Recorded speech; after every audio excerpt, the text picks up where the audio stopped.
Welcome to our brief step-by-step guide about how to measure for gradient compression socks and hosiery.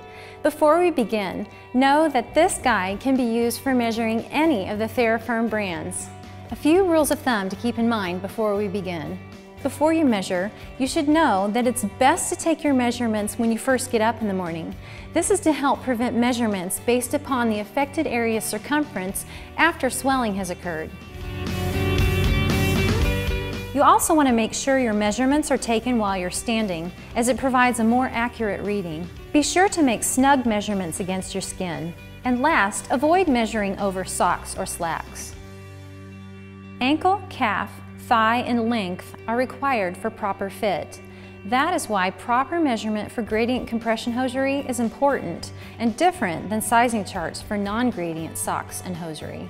To properly measure your ankle, measure the circumference of your ankle at the narrowest point directly above the ankle bone.